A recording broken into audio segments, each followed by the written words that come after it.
It's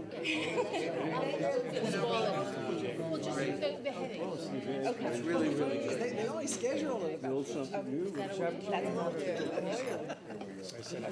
Good afternoon. We're going to get started.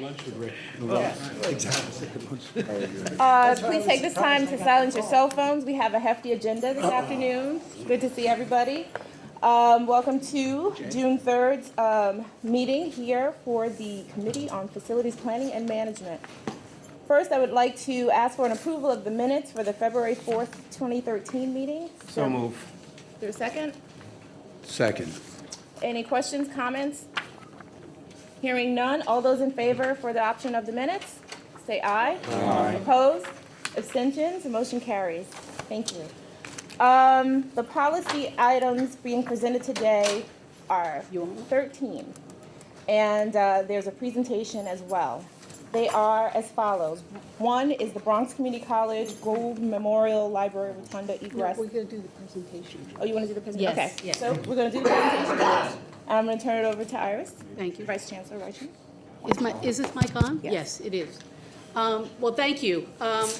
We today are going to do a presentation on what we hope will be the new home for the Hunter Science Building. I think, as this committee knows, we have been in search of a new facility for Hunter Science for probably over a decade.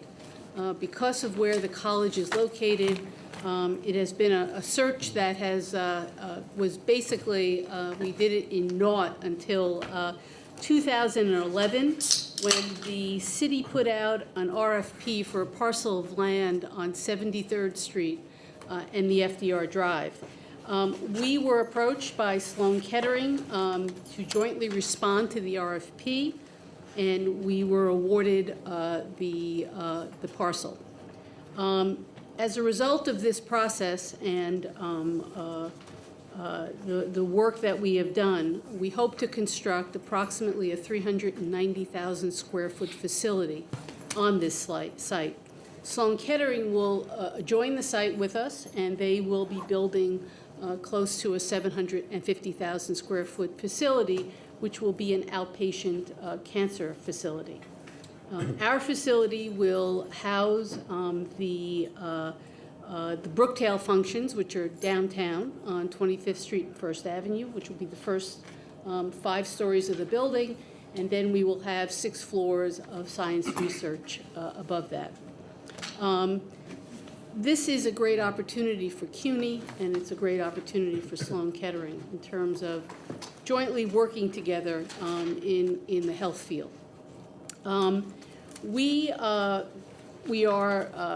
This is a public-private partnership, and we've been working very closely with Sloan Kettering in terms of both designing and programming the space at 73rd Street. First, I want to thank my staff. I know that Jennifer Friedman, who's in charge of our public-private partnership group, is here, and she has just done a phenomenal job. This is a very complicated real estate transaction, and she has just done an excellent job. As well as Bob Lemieux and David Salmon, as you can well imagine, to be able to design a building like this, where it's 2 major institutions which will be sharing the space, has had its challenges, and Bob and David have just done a great job. Along with Sloan Kettering, we have hired 2 architecture firms who are working on the design of these 2 buildings. Perkins Eastman, who has done a lot of work for CUNY. As a matter of fact, they designed our new science building for New York City Tech, which I'm happy to report. We're in the ground now, and we're starting the construction. And Ennead Partners, which used to be the old Jim Polshak firm. And likewise, Ennead has done a lot of work for CUNY as well. The last project that was completed was Roosevelt House at Hunter College. I'd like now to introduce Todd Schliemann. He's the lead design architect from Ennead, and I'd like for Todd to take us through both the design and the planning of this building. And if there are any questions afterwards, either Todd or myself or the staff will be happy to answer them. So Todd, where's Todd? Oh, there he is. There's Todd. Thank you, Iris. Just a quick note as to where we are in the process. Presently, we're really in the middle of a ULURP approvals process, although the major hurdle is over. I think we are tracking very well there. We have the approval of Community Board 8. We've given a number of presentations to the Municipal Art Society, Civitas, and anybody else that will listen to me. In any case, so what I'd like to do is I'd like to walk you through the building, give you a sense of the whole 1,000,000 square feet, and then focus in on the Hunter portion of it. The site, 73rd, between 73rd and 74th, is basically at the north end, right up here, of our famous medical corridor there along York Avenue. I mean, it's situated perfectly for the kind of collaboration that goes with this kind of district. The site, the actual footprint is allocated 40% for the CUNY Hunter building, which is on the west side in yellow, 60% for Memorial Sloan Kettering. However, the FAR is 1/3 CUNY, 2/3 MSK. So on the CUNY portion of the building, the way the building stacks is the lower floors up to 5th floor are teaching floors. This is a vertical building. It's 16 stories tall. So what we tried to do is keep the students in a place where they could use stairs. They don't need to use elevators, and then they can move between floors quite easily. I'll go through some of the details of that. The upper floors are principally research floors. And then at the very top, we have a vivarium, which is a small animal facility, and then the commensurate mechanical equipment to serve the building.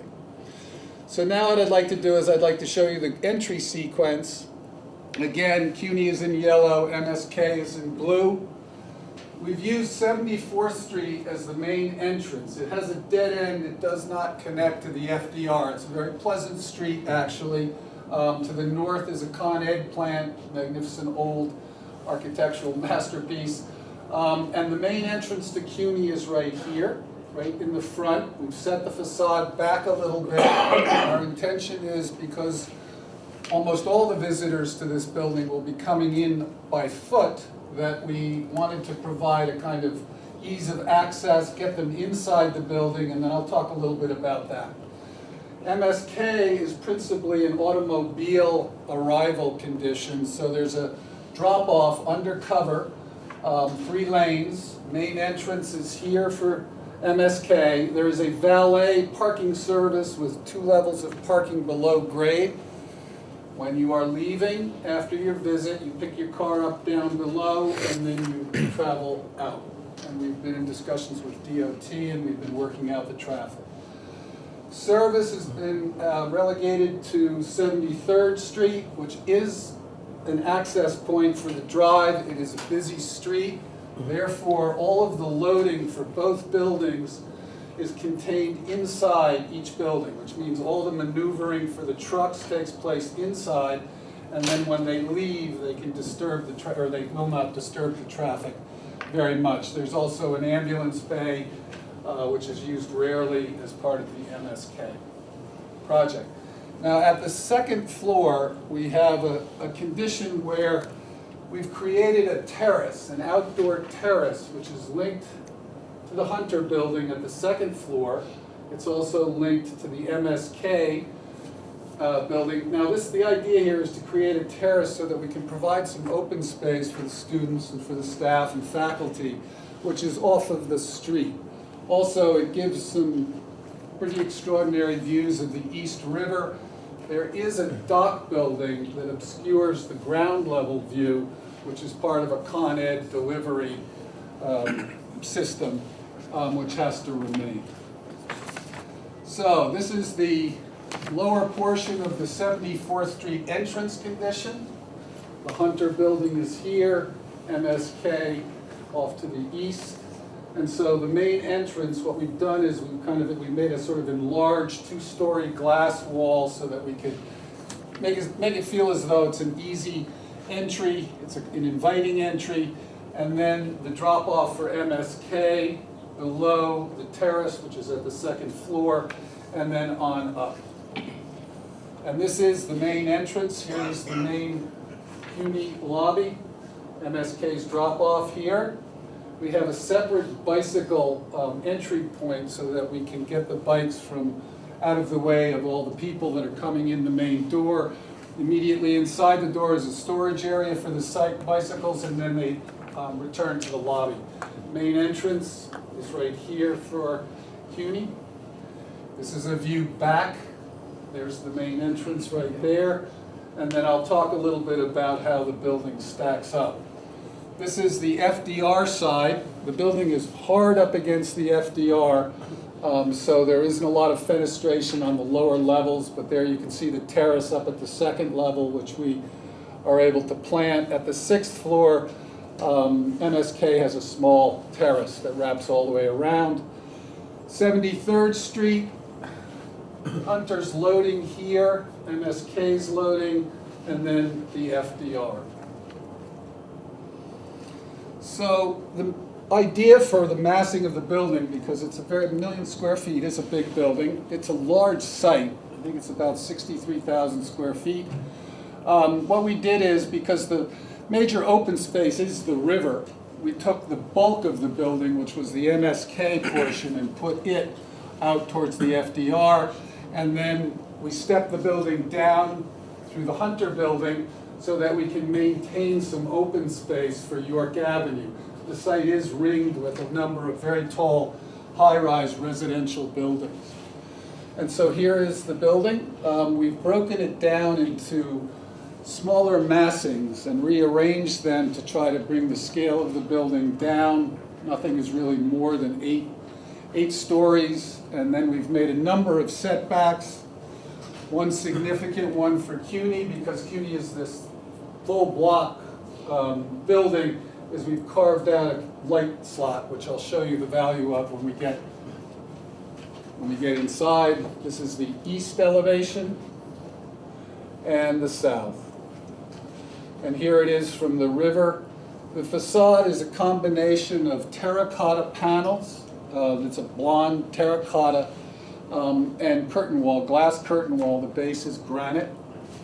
And here it is in context, actually, from the Queensboro Bridge up to 79th. So you can see it's got a substantial presence, but it does fit in the sort of contour of the skyline.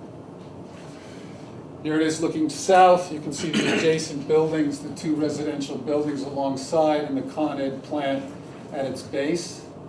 This is actually the view from York looking down 73rd Street.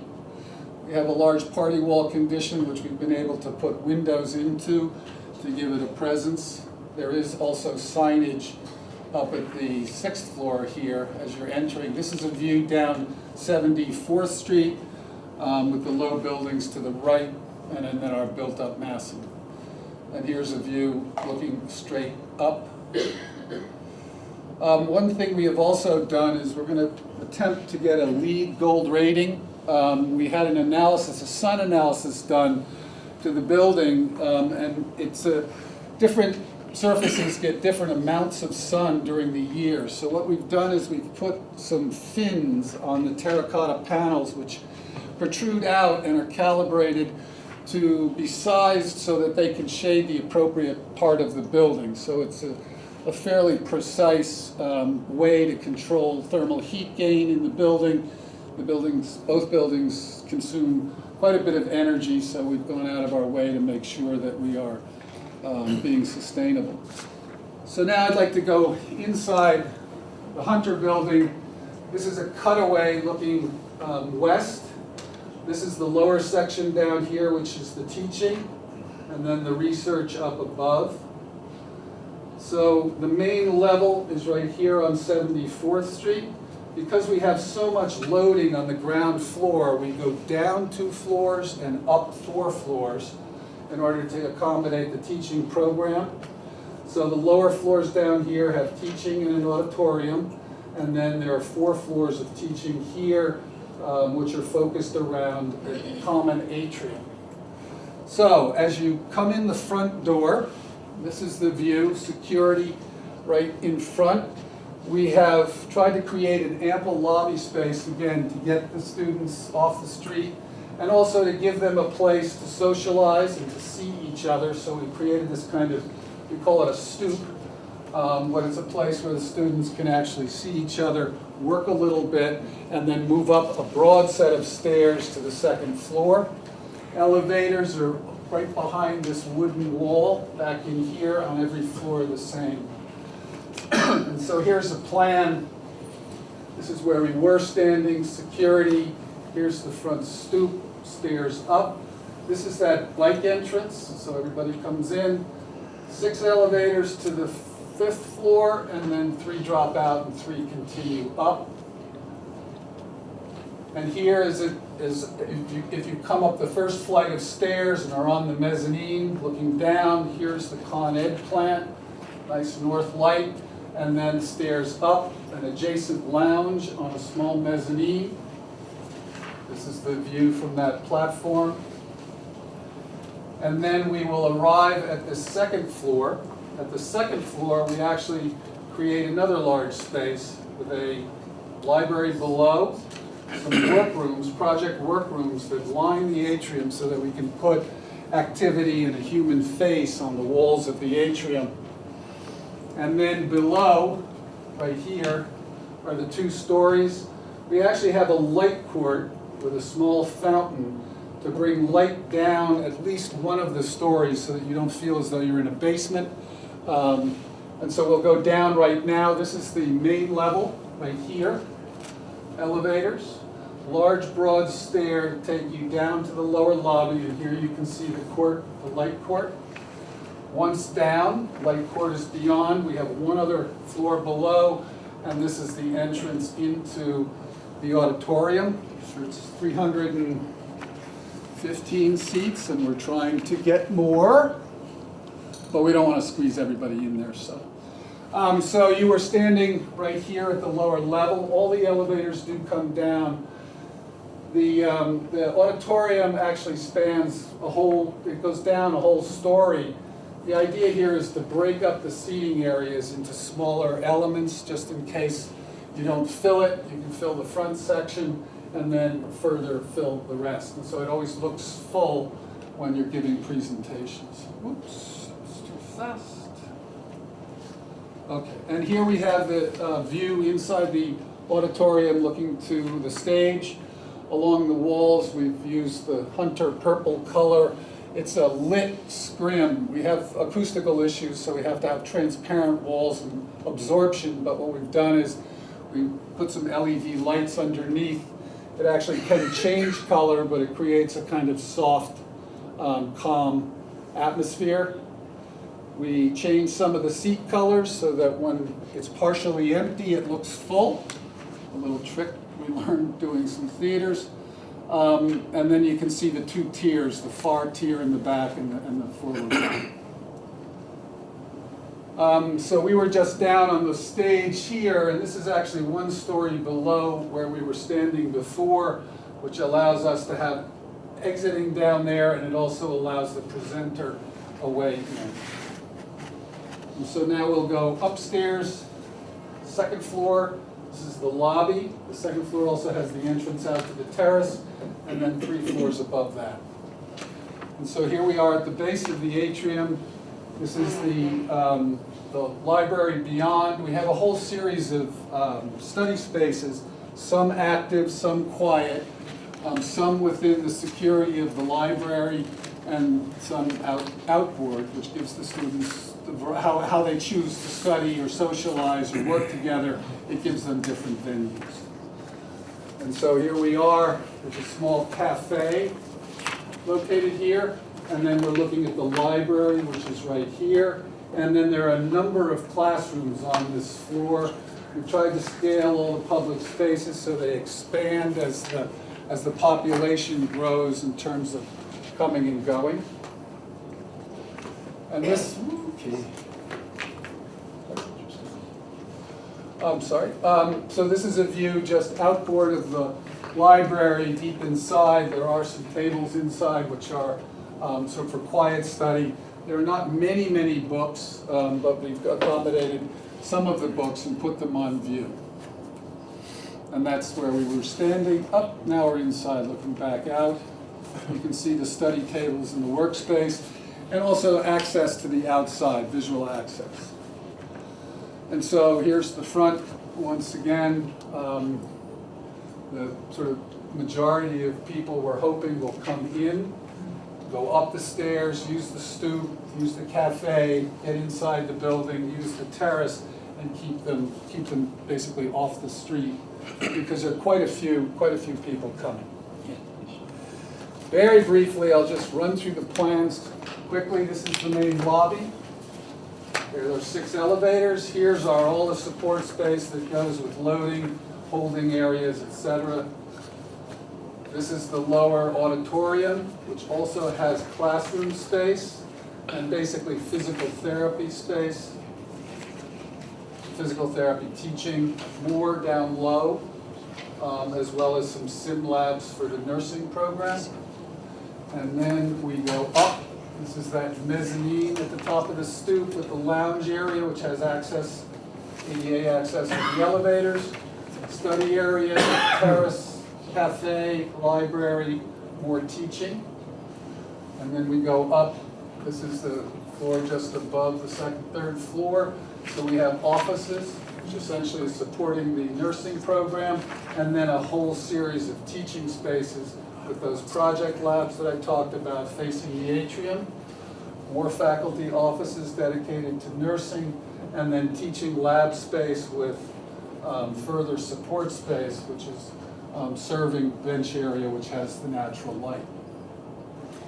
More of the same going all the way up to level 5. Level 6 is principally mechanical. We have new guidelines from FEMA post-Sandy, which put us in, it has raised the flood elevation a foot or so over what we had designed to. We now have gotten our ground floor up to that, beyond that elevation, but it also requires that we can't have anything in the sidewalk like transformers, no mechanical equipment in the basement. So the 6th floor has basically become our basement, high and dry up inside the building, which is perfectly adequate. It works quite well. And that is your building. Thank you, Todd. Questions? Yes, Todd, you mentioned the delivery, the truck deliveries and other deliveries will be on 73rd at grade? Yes. Or below grade? At grade. At grade, and they go into the building, or they go into the building? Yep. And they turn around, so the turnarounds will be within the building? Yes, they are. All the maneuvering takes place. What we've done is basically they're making a K-turn, they come in, they back up. And this is the loading dock, which then is attached to a pair of service elevators inside. And then when they leave, they can just pull straight out. And Memorial Sloan How many Kettering square is- feet roughly does that take Oof. from the building, given the footprint? Melissa, I don't know, maybe 10,000 feet. Yeah, it's, One of the issues that we're grappling with, as is MSK, is the issue of traffic. And one of the concessions that we made early on, both MSK and CUNY, was to have these loading docks where the trucks could maneuver. Because as Todd showed you on 73rd Street, you have an No, entrance to the FDR. I know it too well, unfortunately. Yes. yeah. What impact did that have on HVAC or any of the environmental issues? No, none? That it would be interior? It's an unheated space, actually. It has no, that isn't really the issue. It was I'm actually. thinking more about ventilation and the trucks. There will be, coming in. yes, there will be ventilation, ceiling ventilation. There's mechanical equipment, there's a mechanical zone just above it because it's a high space. Well, that's it. But yeah, the community, well, you know 73rd Street, and so does everybody else. It's a mess. Yes, I just, do you know at this point what the peak load, like for students and faculty is going to be, because My concern is, I'm, Jay Weiser from Baruch, so we've had a circulation disaster there since the building opened, and John Jay, for example, the money ran out, so the circulation system there was never put in, the escalators are not there for the John Jay? transition between the two, that's what I was told. The new John Jay building? Yeah, I was told the escalators in that. No, let me just say, no money ran out there. We put in the escalators that were prescribed by the architects, and one of the, I think, the great features of the John Jay building is that we have so many staircases.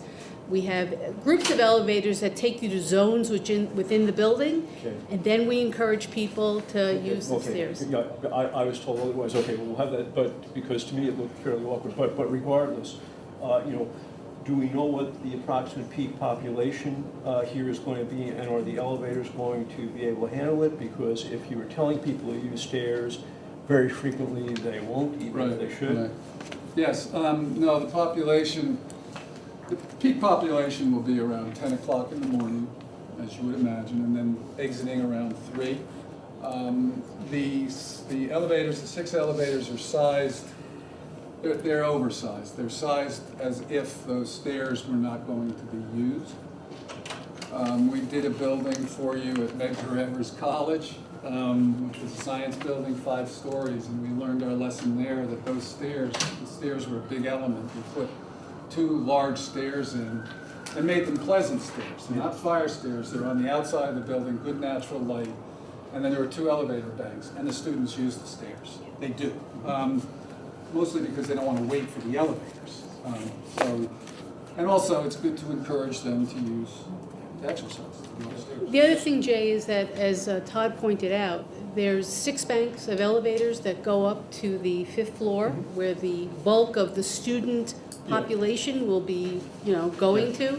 And then the other floor is research, and that has a lower population, which is why we dropped the elevators down Yeah, to 3. which makes sense, and obviously I know you're conscious of that and playing out, but there was a similar theory at Baruch, and they ended up not really having adequate, and I realize that's not you folks, but I do, it's a concern, obviously. Let me just say that this university learned from our mistakes at Baruch, and we're not going to make the same mistakes. We may That's make good. different mistakes, but we're not going to make that mistake. And you always taught- gonna make and you mistakes. taught us to pay attention. Yes, We're always going to make mistakes as long as we learn from them. So, any thought to using ramps instead of stairs? I know they probably eat even more space, but that might even get more use.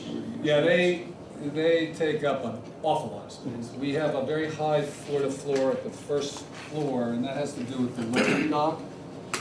That's why we made this transition in 2 stages with this mezzanine. We've kept the stairs very broad. The smallest one is 8 feet wide, others are even larger. We've even enhanced some of the fire stairs a little bit because students will use what they use if they can avoid this sort of traffic. And as I said before, the way the corridors are sized, which was another concern because that's gross square footage and we have to live up to certain efficiencies. But as I said, we imagine, the population here will be quite small. And then it's a fairly narrow corridor, but then it builds up when that bell rings.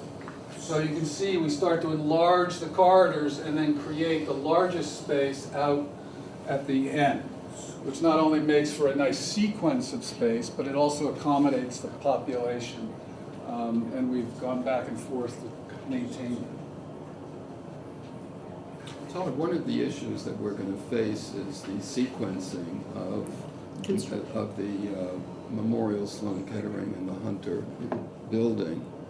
How critically important is it from the design and construction view that these things be done exactly at the same time? Could Memorial go up and we are somewhat delayed because of potential financial? Well, no. One thing that we have to pay attention to is the foundation has to resist water because it's basically a big bathtub. Right. And the most effective thing to do is build a common bathtub so that there are no penetrations, no separation. The foundations really get tied together once you do that up to the ground floor. So that we have to do. That I understand, but Then above that, the two buildings share a column line, but the column line has structure that's dedicated to your building and structure that's dedicated to the other building. So ostensibly, and the thinking here was if someone decided in the future to take one of those buildings down, the other would still be there. Consequently, you could, in fact, build your building at a later stage, but I think at this point, we're fully prepared to go forward with it. But and it won't hold anything up. ideally, it's better to build do both that. buildings. Yes, The disruption to and MSK, it also would cost you A lot more money. a lot more. probably 50% more once you're out of phase with the construction process. Because coming back, the theory here is that you have a lot of exterior envelope together, so we can get deals now in this building. We're getting deals. We're already well along in getting pricing for the exterior envelope, and if you suspend a third of it, that price will just skyrocket. And the steel is the same thing. The steel is, we buy all that steel, get all the shop drawings done, and then that would make a big difference. And the further out you go, the more expensive Yeah, it gets. I guess our concern was we have to get the bathtub Yeah. done, we understand that, and the steel up. Superstructure, yes. Right, and there may be some sequencing. Once that happens, there may be some sequencing.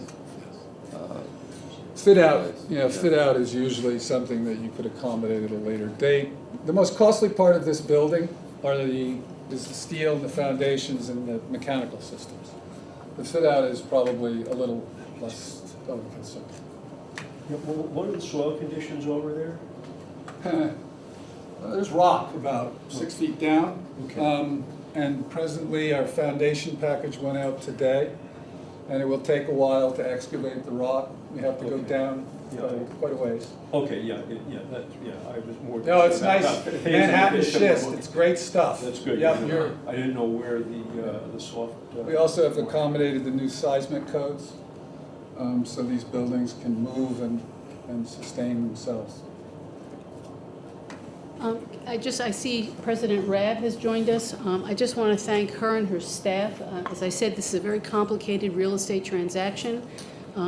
Because we sold the property at Brookdale to the City of New York, we agreed to get out of that space in an expedited fashion. Clearly, this building will not be done by then. And I see President Mello is here, who's also been very gracious and very helpful in this project. So the Brookdale function will temporarily be moving to the LaGuardia Community College, where we're going to build out an entire floor. When the new building is completed, Hunter will move out, and LaGuardia will have use of this built-out space at Center 3.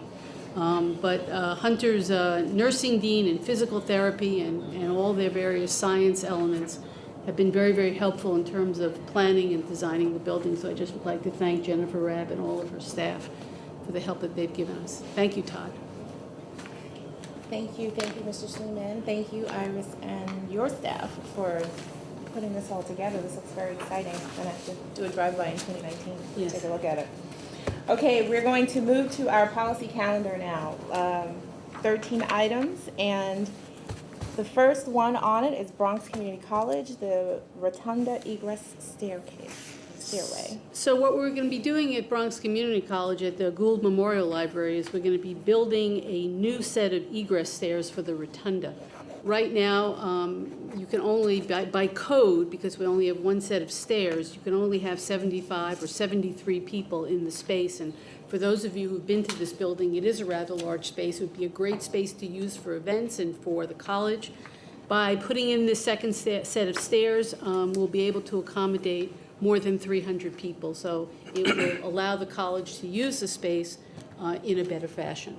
Are there any questions? Okay, seeing none, You want to vote on all of To go them? through all of them. can we Yeah. do it at once? Yeah. Yeah, okay, yes, okay. Number 2, Queens Co. We are asking for authorization to enter into a construction contract to upgrade and rebuild Queen College's TV production facility. We expect that this will not exceed more than $3.1 million, and the funding from this project is actually coming from City Council Reso A money. So this is various council people who have given money to the college over the years. We grouped the money together, and we're able to come up with this project. Any questions? Hi. Number 3. Number 3 is LaGuardia Community College. It's a library expansion and renovation project. I think, as this committee knows, we've brought a number of library projects over the last year and a half, and this will enable us to move forward with almost a $9 million renovation of LaGuardia's library. The project will expand the existing library into an additional 21,000 square feet for the students by going on to the second floor of the E building. And this will allow more space for students to study and to use as sort of passive space and to use computers and work in groups. Yeah, this sounds like a very smart way to do things as library uses are changing. Are we having any kind of focus on sort of library best practices as the nature of libraries is changing, throughout the system? Yeah, absolutely, and with each project and each new group of architects that we've brought on board, we definitely are coming up with best practices. And I might add, the best practices was the project that was done at City College, where they themselves took stack space and created study space for the students. So the answer is yes, we are involved with Hunter College now in a major library expansion, as well as we have just started construction on Medgar Evers' new library project, which will be a $21 million project to upgrade their library as well. Okay, thanks. Moving on. Baruch College, we are going to be designing and purchasing a new fire alarm system for the Information and Technology Building at Baruch College, and we're doing this off an existing state contract. The project will be about $900,000, and let me just say that for anybody who's concerned, we are in compliance. We do have a fire watch in that building, but this project will finally put a new fire alarm system in that building. Next one. We're just gonna, if you have questions, just raise your hand, otherwise we're moving along.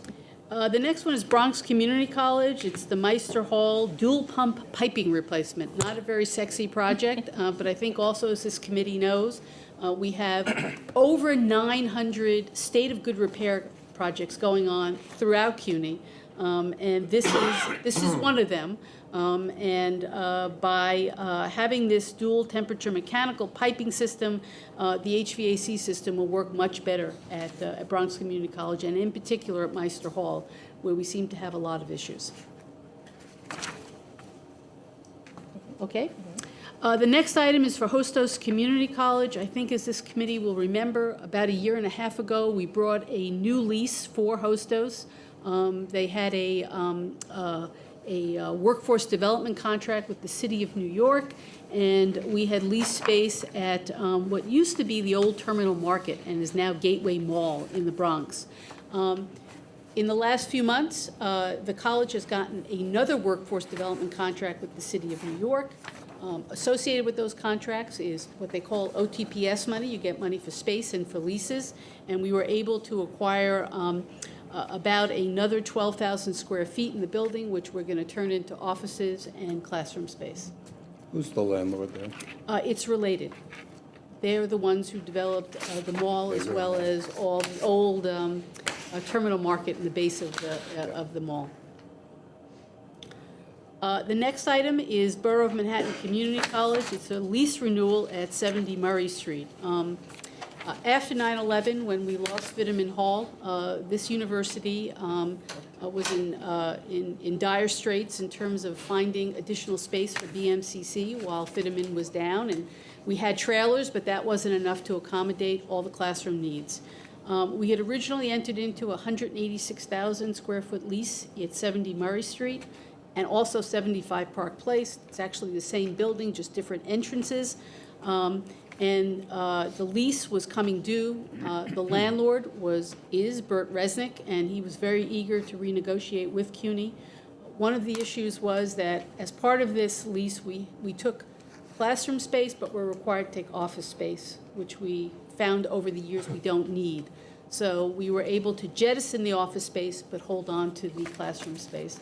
And so now the lease, which was to expire in 2015, will now be extended 20 years, minus the office space. Yeah, I just want to say that I think the summaries that are provided are very helpful. One thing that might be helpful for, is in addition to putting in the rent per square foot, which is in here, is to also incorporate changes to base year, which in fact, the lease was negotiated very well, but a lot of the economics of this deal are in the reset of the base year to 2014-15, which you did, and there's another deal like that here as well, but that makes it a little bit clearer. But the substance of the deal sounds really great. Great.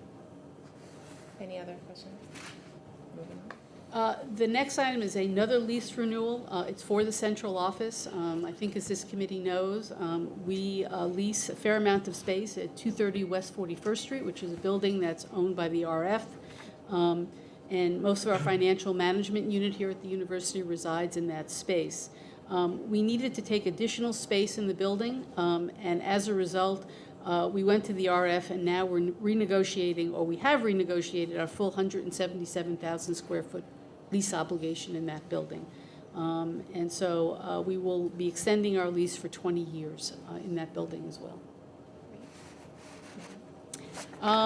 The next project is a very exciting project, both an exciting project for Brooklyn College as well as for the university.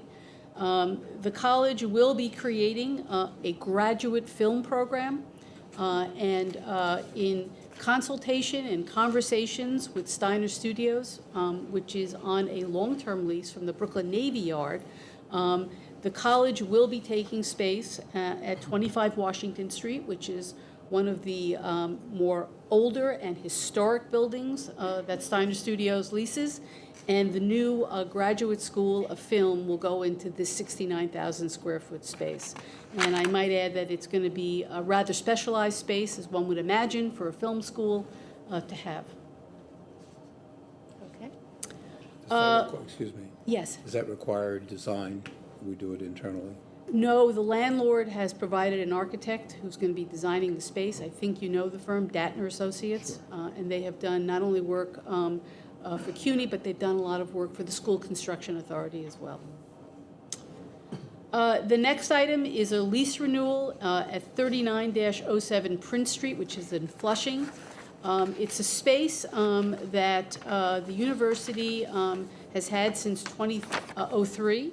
And it is a space that has been used by both Queensborough Community College as well as the Citizenship Now and Immigration Program at CUNY. It's a great location, both for Queensborough, but in particular for the immigration program that we run and the citizenship program that we run here at CUNY. I might add that Al Toscano is here. He does the leasing for the university, and he really did a great job. This landlord did not want to renew our lease. And for those of you who know Flushing, it's very hard to find office space, no less classroom space in the middle of Flushing. And Al was tenacious and determined to get this landlord to renew our lease. And he did it at the same amount that we had paid previously. The one caveat is that he did not give us a work letter to be able to do any upgrades to the space. But we are working with Queensborough Community College and ourselves, and we're going to cobble together some money, and we're going to freshen up the space and lay it out a little differently. But this is really a great location to have. The next item is a new lease for the College of Staten Island. It's an 8,400 square foot, 8,000 square foot lease, and it's in a modular building located at Merrill Avenue, which is off campus, and this space will be used for continuing education and professional development. By taking this space, this will free up other space on the campus for academic needs. And the last item is an acquisition that the university will be making on behalf of Hunter College. There is a building, it's called the Kennedy Center, and if you go to Hunter College, this building is literally flush against our campus at 68th Street. This is a building that is owned by the Catholic Charities and the Archdiocese of New York, and it's used as a school for children who have developmental issues. The church was looking to move their school out of Manhattan, probably into Westchester or further into No, they're the suburbs. going right, excuse me, they're actually going right next to your beautiful new social work building. Oh, So okay, it's they one- went to we have a East new- Harlem. Totally Great. new partnership, it's very exciting. So we were able to negotiate the purchase of this project, of this building, and the purchase price will be $18 million. And Hunter was able to get a donation, a gift of $10 million. And as a result of the construction savings that we had at the School of Social Work, the New York City Community Trust gave us the excess cash, and we gave it to Hunter, who is now applying it to the purchase of this building. And so we will move ahead with the purchase of this 7-story building. It'll be used for classrooms and other programming needs and faculty offices for Hunter College. Thank you. Thank you. Are And there- those are all 12 items. These are very impressive 12 items, I must say. Gosh, thank you again. Are there any questions on any of these items that were just presented? Seeing none, I will take a motion to adopt these resolutions. Is there a second? You didn't. Second. All right, all those in favor? Aye. Opposed? Abstentions? Thank you, it carries. Chen, you already, Are there any questions you don't. as we end this meeting? Hearing none, meeting is adjourned. Thank you. Questions, and I didn't get a chance. Jesus. So I thought I was early.